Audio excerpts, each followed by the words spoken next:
저는 제 개인적으로 성경에 나오는 인물들 중에서 굉장히 좋아하는 인물들이 몇 분 있습니다. 그 중에서 가장 좋아하는 인물을 한 명 꼽으라고 하면 저는 요나입니다. 왜냐하면 성경에 나오는 많은 사람들 중에서 가장 하나님께 성질대로 다 부리는 사람이었기 때문입니다. 자기 있는 성질을 그대로 다 드러낸 사람이기 때문에 가장 부럽습니다. 어떻게 보면 그만큼 하나님을 알고 하나님과 친밀함이 있기 때문에 그럴 수 있지 않을까라는 생각도 하면서, 또 그런 요나를 바라보시면서 하나님은 마치 사랑스럽다는 듯이 끝까지 설득하시고 그리고 깨닫게 하시는 그 하나님의 사랑이 너무나 제 마음에 감동을 주기 때문에 저는 요나라는 인물을 너무나 좋아합니다.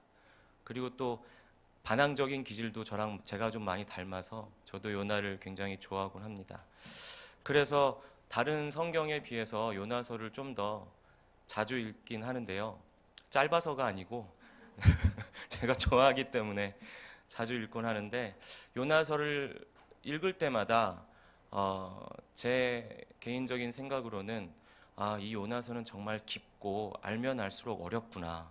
그래서 어쩌면 이 요나서 하나만이라도 제대로 알면 성경 전체를 통해서 하나님께서 말씀하시는 것들을 대부분 알 수 있겠구나라는 생각을 감히 할 정도로, 저는 개인적으로 요나서를 좋아하지만 읽으면 읽을수록 굉장히 어렵습니다. 그래서 지금도 계속 요나서를 놓고 이것저것 살펴보기도 하고 공부하기도 하는데요.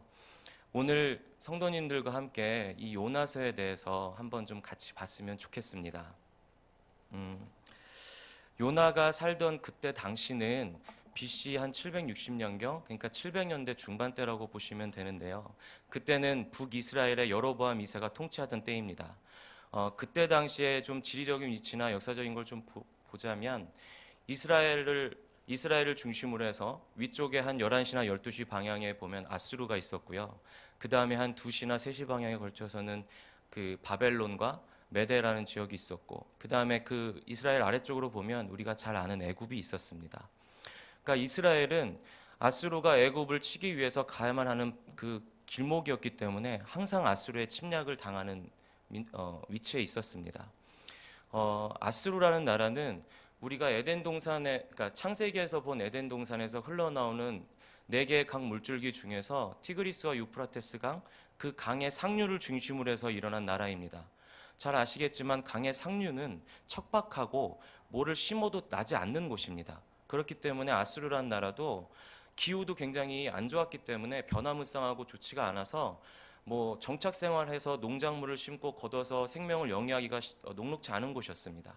그래서 아수르 민족은 강할 수밖에 없었고요. 전쟁을 일으킬 수밖에 없었고 다른 나라를 침략하고 약탈해서 먹고 살 수밖에 없었던 그런 나라였습니다. 그래서 굉장히 잔인했습니다. 그런 아수르는 이스라엘의 정말 철천지 원수였습니다. 그리고 강의 하류 지역에 있는 바벨론은 반대로 강의 하류 지역이다 보니까 온갖 토사물들이 아래로 쏟아져 내려와서 이렇게 그 비옥한 옥토를 형성하다 보니까 무슨 작물을 심던지 열매가 잘 맺히는 아주 먹고 살기 좋은 것이었습니다. 그래서 성경에서도 그 땅을 음녀라고 부르기도 하고요. 역사적으로 뭐 알렉산더 대왕 같은 경우도 바벨론에서 내가 계속 있다가는 정신 못 차리고 죽을 것 같다고 두려움을 주는 땅이라고 말하기까지 했었습니다. 아무튼 이런 아수르가 바벨론과 그리고 이집트를 다스리고 있을 때인데, 때마침 내부적으로 정치적으로 혼란도 있었고요. 그리고 그 아수르의 위쪽에 북방 민족이 자꾸만 침략을 해서 자꾸만 싸움이 잦다 보니까 아수르의 왕권도 자꾸 약하게 되는 그런 때에, 때마침 이스라엘과 바벨론과 애굽이 독립을 하게 되는 그 타이밍입니다. 그래서 이 여로보암 2세는 성경에 볼 때에는 악한 왕으로 나오고 있습니다. 성경에서의 왕의 좋은 왕과 나쁜 왕의 기준은 딱 하나입니다. 이 왕이 하나님을 잘 섬겼는가, 우상 숭배를 하지 않았는가, 이것입니다. 그러니까 여로보암은 하나님을 잘 섬기지 않고 우상 숭배를 했기 때문에 성경에서는 악한 왕이었습니다. 그러나 역사적으로 봤을 때에는 이스라엘의 제2의 전성기를 갖고 온 훌륭한 왕이었습니다. 그래서 여로보암 2세 때에 다윗과 솔로몬 때 다스렸던 그 영토를 다 회복합니다. 그리고 아람도 다메섹을 공격해서 아람이란 나라도 완전히 무너뜨리고요. 그래서 주변의 속국에서는 다시 조공을 바치고 해서 이때 당시에 이스라엘은 굉장히 풍요로웠습니다. 그러니까 다윗과 솔로몬 때보다도 어쩌면 더 풍요로워서 먹고 살기 좋았던 때죠.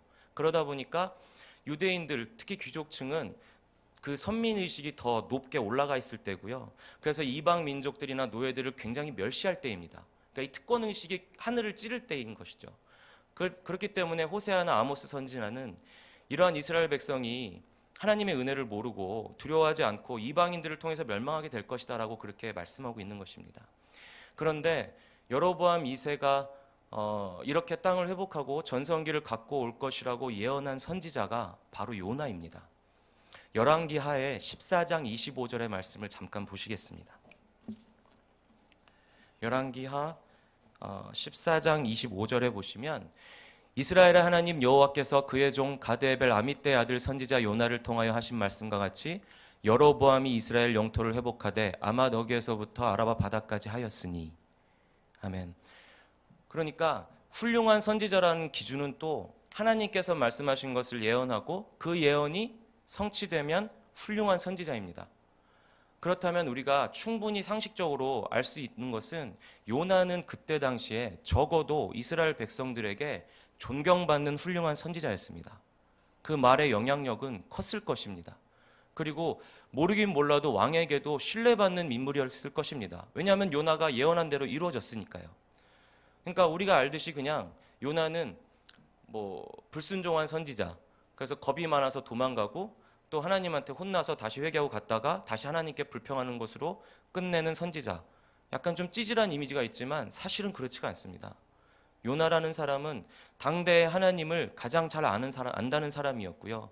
그리고 자기가 예언한 것이 성취되었고요. 그래서 모든 이스라엘 백성들에게 존경받는 사람이었을 것입니다. 그래서 지금으로 말하면 우리나라에서 가장 유명한 목사님이실 수도 있고요. 이 정도의 지위와 권위를 갖고 있는 요나였습니다. 그리고 요나는 자기의 나라를 굉장히 사랑했던 사람입니다. 이 이스라엘 백성을 누구보다도 사랑했던 사람입니다. 그리고 순수 혈통의 히브리 유대인이고요. 근데 이런 사람한테 하나님께서 명하시는 것입니다. 너, 네 원수가 되는 아수르 그 큰 성읍 니느웨로 가서 이들의 악함이 나에게 상달됐으니 회개하라고 말해라 라고 말하는 것입니다. 그러면 요나가 어떻게 거길 갈 수 있겠습니까? 어쩌면 내 친구의 부모를, 아니면 내 친구를, 아니면 내가 아는 사람의 이웃을, 교회에서 만난 사람을 누구든지 간에 죽이고 침략하고 그렇게 매번 괴롭혔던 아수르인데 죽여도 시원찮을 그 아수르를 하나님께서 가서 회개할 기회를 주시다니, 이거는 상식적으로 말이 안 되는 것이지 않습니까? 그래서 요나는 욥바로 갑니다.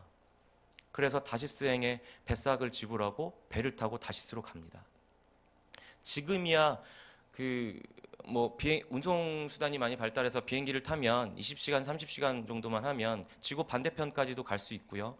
그리고 다들 여행 한 번쯤은 가보시지 않았습니까? 비행기 타고. 그러니까 되게 즐겁습니다. 비행기 타면 공항에서 설레고요. 그 비행기 타면 또 설레고 내릴 때 설레고요. 그런데 그때 당시에는 내가 머물고 있는 이 집을 떠난다는 것은 굉장한 두려움이었습니다.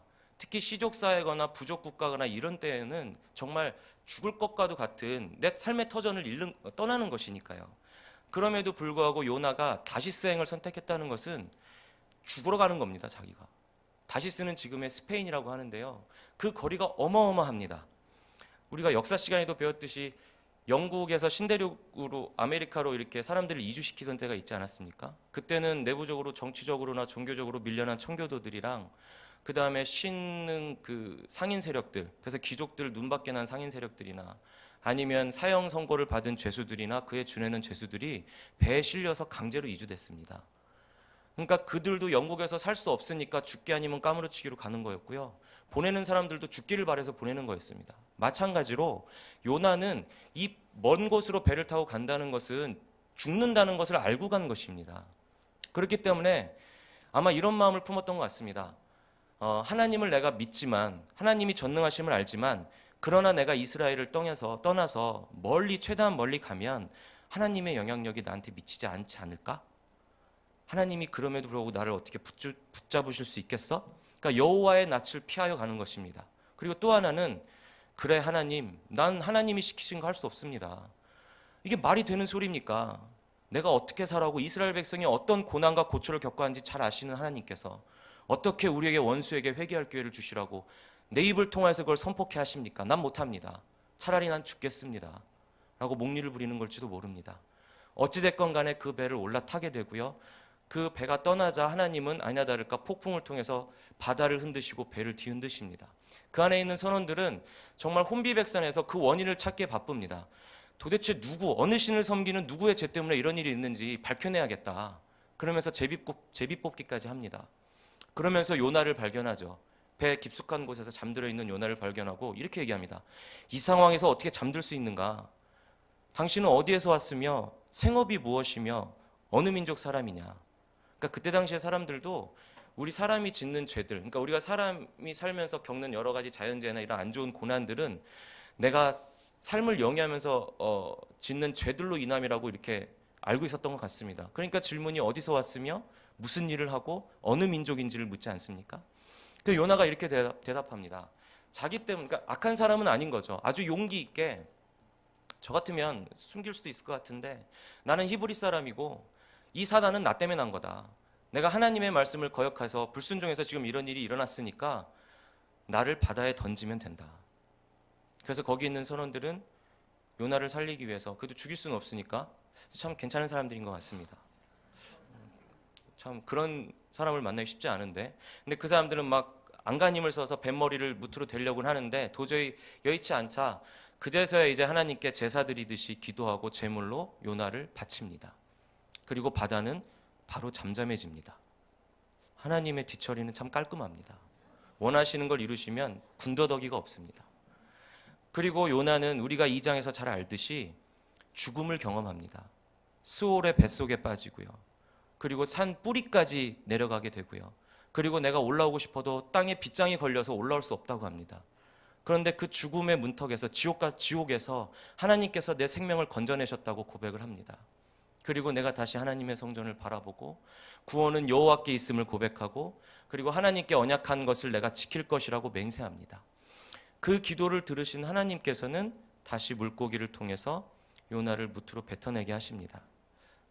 처음에는 제가 이 기도의 장을 봤을 때는 그렇지, 회개하는 것을 보시고 구원이 여호와께 있다는 것까지 고백하게 하시고 하나님이 요나를 용서하셨구나, 회개했구나라고 생각했는데 오늘 말씀을 전하기 직전까지도 뭔가 좀 미심쩍습니다. 이건 좀 제가 더 공부를 해볼 것 같은데요.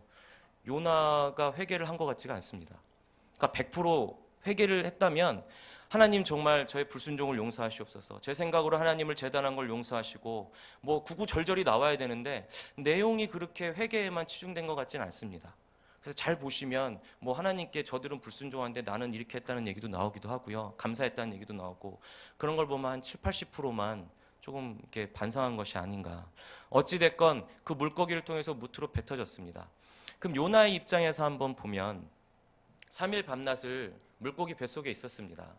그러면 우리가 상식적으로 한번 생각을 해보겠습니다. 사람을 삼킬 정도의 큰 물고기라고 하면 고래에 버금갈 텐데 그런 동물들은 위에서 강한 산성이 나와서 그 음식을 녹여서 먹습니다. 그러니까 하루 정도만 지나도 아마 일반적인 사람이었으면 몸에 반이 녹아서 죽었을 것입니다. 그러면 요나 입장이 돼서 눈을 떴는데 칠흑 같은 암흑 속에서 코를 찌르는 듯한 사체 썩는 냄새, 물고기들의 썩는 냄새, 온갖 부패하는 냄새와 해초가 내 몸을 휘감고 있고, 혹은 내가 발길질을 조금만 더디게 하면 막 그 위에가 섞인 바닷물 속에 빠져 죽을 수도 있는 이 순간에 처해 있습니다. 이곳에서 기도하면서 3일 밤낮을 사투를 벌인 것입니다. 그러면 많이 양보해도 요나의 몰골은 말이 아닐 것입니다. 아마 그 무태 올라온 요나의 모습은 모르긴 몰라도 몸의 일부분은 아마 썩어 들어갔을 것이고요, 악취가 심했을 것이고 3일 못 먹었으니까 막 해골같이 이렇게 상해 있었겠죠. 그러니까 누가 보더라도 요나는 정말 죽기 직전의 사람이었을 것입니다. 그런데 하나님께서 니느웨로 가서 하나님의 말씀을 전하라고 하십니다. 그 뭇에서 아무리 지중해를 아무리 봐도 뭇에서 니느웨로 가장 가까운 최단 거리를 봐도요 굉장히 멉니다. 그러면 사막을 지나고 초원을 지나서 니느웨 성을 가야 되는데 하나님께서도 니느웨를 가리켜서 그레이트 시티라고 하셨습니다. 큰 성읍, 그러니까 위대한 성읍이라는 뜻이었거든요. 그러니까 니느웨는 아스루의 수도이기 때문에 굉장히 컸습니다. 말씀에도 나오지만 3일길을 둘레로 걸어도 다 보지 못하는 정도고요. 좌우를 분간하지 못하는 자가 12만 명이니까 거기에 살았던 사람들은 훨씬 더 많았겠죠. 그리고 다른 나라를 침략하고 약탈해 와서 노예 삼아서 살았던 나라이기 때문에 수많은 노예들과 인종과 그 문화들이 섞여 있는 곳입니다. 그런 곳에 이제 요나가 하나님의 말씀을 전하러 갑니다. 만약에 여러분이셨으면 어떤 생각으로 걸어가셨겠습니까? 저는 그 장면에서 이런 생각을 떠올려 봤습니다. 내가 만약에 요나라면 걸어가면서 그래, 하나님께서는 정말 위대하신 분이시구나. 나를 이렇게까지 포기하지 않으시고 살리시는 위대하신 하나님, 여기까지 쫓아오신 하나님 능력 대단하시며 전능하시다를 느꼈을 것입니다. 그러면서 하나님께, 나의 생명을 살리신 하나님께 감사하며 하나님께 약속한 것을 내가 꼭 지켜야지. 하지만 내가 이 몰골로 가서 말을 전하면 저들이 들을까? 아수르 전애들이 어떤 나라인데, 어떤 사람들인데 내 말을 믿겠어? 난 노예인데, 더군다나 지금 몸이 이렇게 상했는데, 악취 썩은 내가 나는데 내가 말한들 들을까? 그래, 듣지 마라. 안 들었으면 좋겠다. 하지만 나는 하나님께 약속한 것이 있으니까 선포는 하는데 니들 안 듣고 벌 받았으면 좋겠다. 저는 100% 이랬습니다. 진짜입니다. 전 지금도 일본 가서 복음 전하라고 그러면 조금 주춤합니다. 제 가장 친한 친구 중에 일본인도 있는데도 불구하고 솔직하게 얘기했습니다. 그 일본인 친구도 신학을 지금 하는데 저랑 친해서, 근데 그 친구한테도 솔직하게 미안하다고 하면서 그런 얘기했습니다. 근데 그 친구도 이해를 하더라고요. 근데 아무튼 그래서 제가 요나를 좋아합니다. 그 요나가 그렇게 니느웨 성에 전했을 때 아마 상식적으로 봤을 때는 그 니느웨 성읍에 있는 사람들은 저 뭐야 이렇게 했어야 됩니다. 아니 눈길도 안 줘야 됩니다. 우선 썩은 내가 진동할 테니까요. 그 노예니까요. 그런데 놀라운 것은 요나가 둘레길을 3일을 걸어도 다 못 도를 그 큰 성읍을 하루길로 그냥 살짝 지나가면서 40일 후에 망한다라고 했습니다. 듣지 마라 듣지 마라 하면서. 그런데 그들이 듣고 회개하기 시작하는 겁니다. 목 놓아 울면서 죄를 깔고 앉아서 굵은 베옷을 입고 정말 하나님께 기도하면서 회개를 하는 것입니다. 온 성에 있는 사람들이 그렇게 하기 시작하니까 이게 왕궁까지 전달이 됩니다. 그러니까 왕도 똑같이 하는 것입니다. 제위에 앉아서 하나님께 목 놓아 울면서 기도하면서 굵은 베옷을 입고 칙령까지 내립니다. 왕령으로 내립니다. 모든 사람들이 이제 먹지도 말고 하나님께 회개해라. 가축들조차도 회개시켜라. 물도 못 마시게 해라. 그러니까 요나는 속이 뒤집어지는 겁니다. 이것들이 죽어야 되는데 오히려 하나님께서 어떻게 이 사람들에게 회개의 기회를 주실 수 있나? 이 회개의 기회를 한 번 듣고 어떻게 이렇게 회개의 물결이 일어날 수가 있나? 이거 너무 하시는 거 아닌가? 하나님 정말 너무 야속하시다. 우리 민족이 어떤 길을 걸어왔는지 아시면서 우리의 원수된 자들을 이렇게 구원하실 수 있는가? 아니 재앙을 이렇게 거두실 수 있는가? 회개케 하실 수 있는가? 하나님을 나를 사랑하시긴 하는가? 이스라엘 백성을 사랑하시는 분이 맞는가? 그렇다면 사랑하신다면 원수를 멸하여 주셔야 되는 거 아닌가? 이런 생각을 할 수 있습니다. 그 속이 뒤집어진 요나가 성 밖을 나와서 하나님께 분노를 표출합니다. 나 이제 이 꼴 못 보겠다. 그러니까 하나님은 자비로우시고 인애로우셔서 성내기를 더디하시는 분이신 걸 내가 잘 알아서 그래서 내가 다시스로 도망가지 않았습니까? 근데 기어코 나를 붙들어다 놓고서는 말씀 전하라고 하시더니 결국은 이 꼴을 내가 보게 하시네요. 날 차라리 죽여주십시오. 나 이 꼴 못 보겠습니다. 그리고 거기에 저는 한 가지 더 상상을 했습니다. 하나님 그리고 나 이 꼴 보고서는 나 이스라엘로 못 돌아갑니다. 내가 누굽니까? 이스라엘에서 하나님 말씀을 전해서 여로보암 2세를 통해서 그거를 이루게 한 선지자입니다.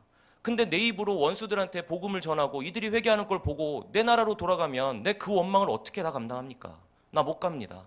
차라리 날 죽여주십시오. 그랬을 것 같습니다. 저라면. 그런데 하나님이 화내시지 아니하시고 이렇게 말씀하십니다. 네가 성냄이 합당하냐? 아마 이 얘기를 듣고 저라면 그 요나는 어쩌면 약간의 일말의 기대를 했을지도 모르겠습니다. 하나님이 그렇지 아직 회개를 한 번밖에 안 했어. 저들이 40일 후에 망한다고 했으니까 40일 동안 하나님의 마음에 안 들 수도 있어. 40일 후에 멸망할 수도 있어. 그래서 요나는 무엇을 합니까?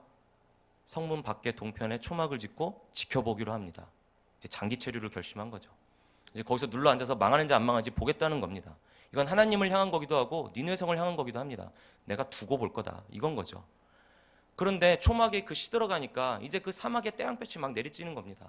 그러니까 하나님이 또 사랑으로 박넝쿨을 이렇게 해서 그늘을 만들어 주시니까 또 요나는 기뻐합니다. 그렇지, 하나님은 나를 사랑하시는 분이야. 하나님은 나를 위하시는 분이지. 이러고선 하루가 지났는데 자고 일어났더니 벌레가 다 먹어가지고 이제 없어졌습니다. 그래서 태양볕이 그대로 내리쬐고 가뜩이나 못 먹고 막 헐벗고 아프고 한데 거기다가 뜨거운 모래바람 동풍까지 불러일으키니 죽을 것 같은 겁니다. 이제는 체력이 안 돼서. 그러니까 거기서 원망이 얼마나 더 크겠습니까? 그러면 그렇지, 역시나구나. 하나님 어떻게 그러실 수 있나?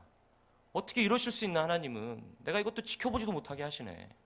아니 도대체 나를 사랑하시는 게 아니고 이스라엘 백성을 사랑하시는 게 아니라 저들을 사랑하시는 하나님은 율법도 모르는 자들을, 저 미개한 자들을, 저 잔악하고 무모한 것들을 어떻게 사랑하실 수가 있나? 이런 원망이 섞여 있는 거죠. 그러니까 죽여달라고 또 얘기를 합니다. 근데 거기에 대고 하나님은 말씀하십니다. 네가 나게도 하지 않고 자라게도 하지 않은 그 박넝쿨을 네가 그렇게 아꼈는데 하물며 저 성의 좌우를 분간하지 못하는 저 12만 명과 가축들을 내가 어떻게 가만 놔두겠니? 아직도 내 마음을 모르겠니? 네가 박넝쿨을 지은 것도 아니고 나게 한 것도 아니고 자라게 한 것도 아닌데 저 백성들은 내가 지은 백성이야. 내가 창조한 사람들이야. 근데 어떻게 내가 저들을 가만히 놔둘 수가 있겠니? 내 마음 모르겠니? 라고 요나서가 끝나는 것 같습니다. 성도님 여러분, 요나서에 나오는 요나를 그냥 단순하게 하나님의 말씀을 불순종한 그리고 비겁한 그런 자로 보이십니까? 제가 보기에는 요나만한 인물이 되기가 쉽지 않은 것 같습니다. 명망도 높았고요. 신앙도 있었고요. 하나님을 알았고요. 하나님께서 삶과 죽음을 경험케 하셨고요. 기적도 경험케 하셨습니다. 근데 그럼에도 불구하고 그런 요나는 하나님을 자기 생각으로 제한했습니다. 제한시키고 자기가 원하는 대로 하나님을 도구로 사용하려고 했습니다. 아니 자기 뜻대로 하나님이 해주시기를 바랬습니다. 제가 요나서를 읽으면서 이런 생각을 해봤습니다. 과연 우리가 하나님을 안다는 것은 무엇일까? 내가 하나님을 안다는 것이 어떤 것일까?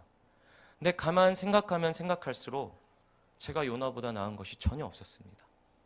그저 내가 하나님을 안다는 것은 내가 생각하는 대로, 내가 바라는 기호대로, 내가 갖고 있는 가치관대로, 내가 어떤 것을 행할 때 그것이 잘 되게 해주시는 분, 그리고 그것을 방해하는 모든 원수된 세력들은 하나님께서 멸하여 주셔야만 하는 것.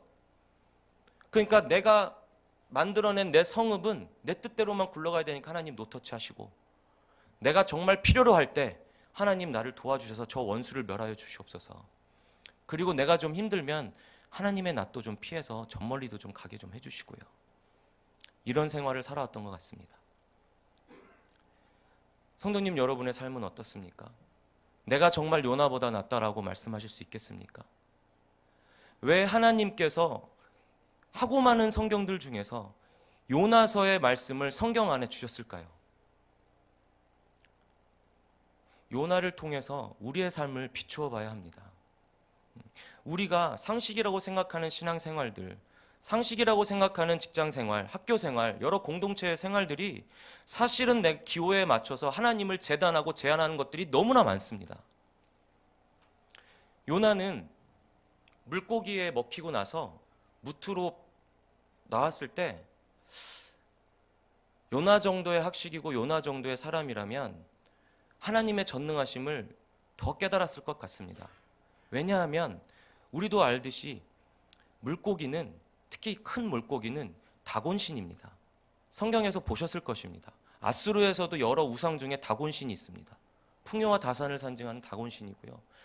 예전에 언약궤가 그 다곤신전에 들어갔을 때 언약궤 앞에 다곤신이 넘어져갖고 머리 잘리는 그 부서진 거 장면 기억하십니까? 그때 나온 것도 다곤신입니다. 그러면 요나가 깨닫지 않았겠습니까? 누구보다도 하나님을 잘 알고 말씀을 잘하는 선지자인데 그걸 모르겠습니까? 그 사건도 다 알 것입니다. 그 물고기를 통해서 자기를 무트로 뱉어내게 하시고 회개케 하시고 하나님의 뜻을 이루시는 하나님, 모든 우상들을 도구로 사용하시는 하나님을 요나는 몸소 체험을 했습니다. 지옥도 경험했고 생명도 체험을 했습니다. 그럼에도 불구하고 요나는 자기의 원수를 멸하지 않으시는 하나님을 보고 자기의 뜻대로 기호대로 맞지 않자 울분을 토해내는 것입니다. 성도님 여러분 가정에 뭐 남편분이건 아니면 사모님이건 그 자녀분들이건 직장 생활을 하는 분들이 있으면 많이 위로해 주시기 바랍니다. 등도 이렇게 쓰다듬어 주시고, 우선 가장 좋은 건 직장에서 퇴근하면 밝게 웃으면서 반갑게 맞아주시면 참 좋을 것 같습니다. 요새는 강아지가 그 역할을 해서 좀 편해지셨을 수는 있는데 그것만한 위로가 또 없는 것 같습니다. 직장 생활에서나 학교 생활에서 정말 힘든 것들이 많습니다. 예를 들어 저 같은 경우도 정말 원수 같은 사람이 있습니다.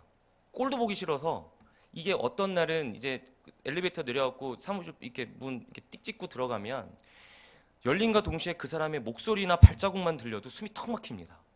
그리고 막 겁이 납니다. 보기가 싫어가지고. 제가 죄진 것도 없는데. 그리고 그 사람하고 저 멀리 있는데도 한 공간에 있으면 막 짜증이 막 물밀듯이 밀려오고요. 어떤 날은 정말 하나님께 이런 기도도 했습니다. 내가 정말 하나님만 안 계시면 저거 어떻게 하고 내가 어떻게 하겠습니다라고 막 이런 기도까지 한 적도 있습니다. 너무 힘드니까. 그래서 조금 불리한 것도 느꼈습니다. 나 크리스찬 남자 이거 참 사회생활이 너무 불리하다. 뭐 이거 어떻게 할 수가 없으니까요. 그렇기 때문에 많이 위로해 주시기 바랍니다. 그런데 그 직장 생활에서나 학교 생활에서나 정말 쳇바퀴 굴리듯이 계속 똑같은 삶이 돌아갑니다. 그리고 내가 특별히 잘못하는 거 없습니다. 나는 그냥 열심히 살았을 뿐인데, 그러나 그 생활 가운데서 타임테이블에서 하나님을 잊고 살게 되는 것들이 너무나 많습니다. 그러니까 하나님을 개입시키지 못하는 거죠. 이 사사로운 것들에서 하나님께 기도하고 하나님의 말씀을 떠올리고 하나님의 말씀으로 다시 머리가 리프레시 돼서 다시 이를 하나님의 관점으로 바라보고 크리스찬의 모습으로 생활을 해야 되는데, 이것이 되기가 시간도 기다려주지 않고 프로젝트도 기다려주지 않고 아무것도 기다려주는 것이 없습니다. 그러니까 지나보면 한 달, 두 달, 6개월, 1년 지나 있으면 소진된 나만 바라보게 되는 거죠. 그러면서 점점 하나님을 잊어가는 그 삶이 익숙해지기 시작합니다. 그러면서 이제 하나님이 터치하지 못하는 구역들이 생기는 거죠. 그리고 또 착각하게 됩니다. 그런 어려운 과정 속에서 내가 일구어낸 뭐 승진이나 학업적인 성취, 그리고 돈, 명예, 권력, 집 막 이런 것들은 내 겁니다. 내가 창조한 것입니다. 왜냐하면 내가 피땀 흘려 했기 때문에. 그러나 중요한 것은 이 모든 것들의 주인은 하나님이십니다.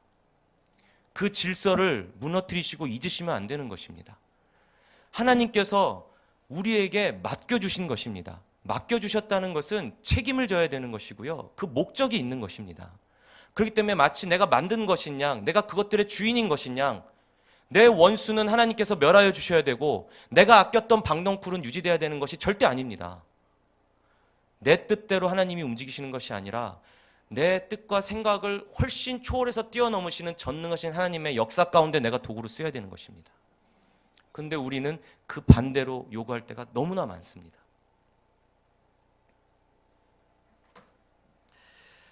하나님께서는 우리가 생각하는 것보다 정말 훨씬 위대하시고 광대하신 분이십니다. 믿으십니까? 그렇기 때문에 사단조차도 욥을 시험하기 전에 하나님께 허락을 받았습니다. 누가복음 8장에 귀신 들린 자를 기억하십니까? 군대라는 귀신이 들린 자가 예수 그리스도를 만났을 때 이렇게 외칩니다. 보자마자 하나님의 아들이신 예수님이 여기에 웬일이십니까? 나하고 무슨 상관이 있으시간데 이곳에 오셨습니까? 나를 무적행으로 보내지 마시고 저기 있는 돼지에 들어가서 들어가게 하소서. 그 정도로 예수 그리스도를 두려워했습니다. 사단도 군대 귀신도 마귀도 하나님을 두려워하는데 우리는 그런 하나님을 우리 뜻대로 재단하고 움직이고 있습니다. 기복적인 걸로 들어주시지 않으면 능력 없으신 분, 들어주시면 나에게만 좋은 하나님, 그리고 나를 중심으로 해서 내 주변에 있는 모든 것들은 내가 원하는 대로 흘러가야 해. 태풍도 치면 안 되고 비도 오면 안 되고 막 승진도 해야 되고 이런 겁니다. 그런 것에서 우리가 자유로울 수가 없습니다. 저도 그런 삶을 살았고요. 그리고 앞으로도 아마 그럴 것입니다. 연약하기 때문에 정말 구분하기가 쉽지가 않습니다. A 아니면 B여야 되는데 이게 A, B인지 C인지 잘 모를 때가 너무나 많습니다. 그렇기 때문에 사랑하는 성도님 여러분, 저와 함께 성령님을 구하시기를 원합니다. 성령 하나님께서 우리를 도우실 것입니다. 항상 기도에 깨어 있어야 할 것입니다. 그리고 습관이라도 말씀을 보셔야 합니다. 성경을 읽으셔야 합니다. 그리고 하나님께서 어떠한 삶을 이스라엘 백성이 살게 하셨는지, 그리고 그것을 통해서 어떤 메시지를 심어 놓으셨는지를 발견해 내셔야 하는 것입니다. 요나서의 말씀은 끝맺음이 상당히 허무합니다. 그냥 얘기하다 말고 끝납니다. 어떤 때는 제가 정말 재밌게 읽고 있는데 딱 끝나면 이게 뭔가 싶습니다.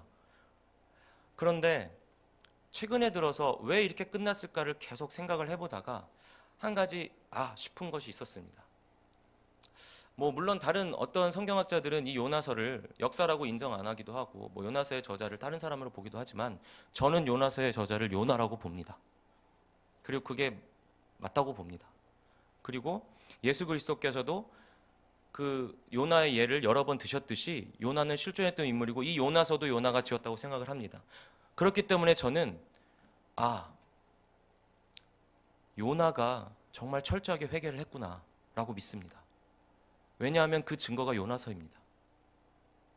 만약에 제가 제 자서전을 쓴다고 하면 저를 이렇도록 찌질하고, 그러니까 저희가 단편적으로 봤지 않습니까? 요나는 불순종의 아이콘, 찌질한 인물, 겁 많은 사람, 비겁한 사람, 하나님께 대드는 사람, 이렇게 보이도록 썼습니다.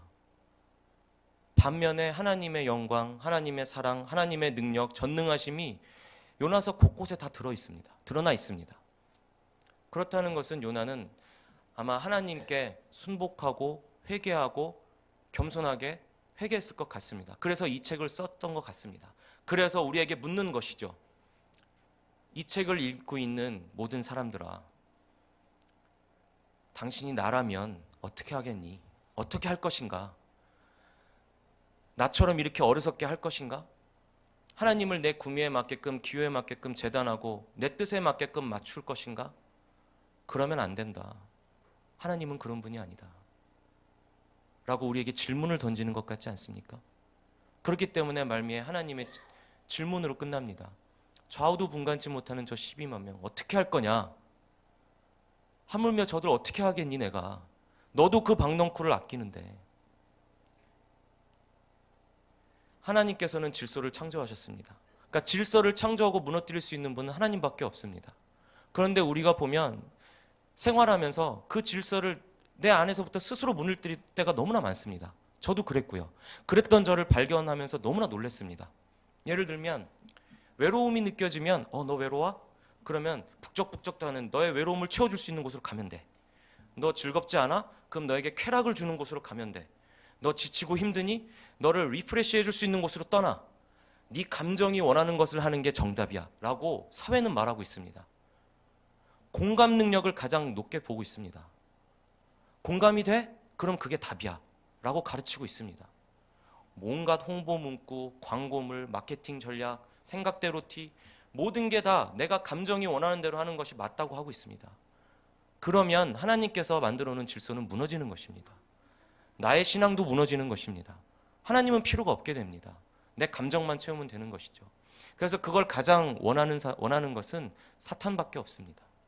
우리의 하나님께서 세워놓으신 그 질서를 무너뜨릴 수 있는 것은 하나님 한 분밖에 없습니다. 해를 멈추게도 하셔서 이스라엘 군대가 승리케도 하시고, 폭풍을 몰아치게 하셔서 다시스로 향하는 배를 흔들기도 하시고, 그리고 물고기를 통해서 토해내게도 하시고, 박넝쿨을 나게도 하시고 자라게도 하시고 없애기도 하시는 분은 하나님밖에 없습니다.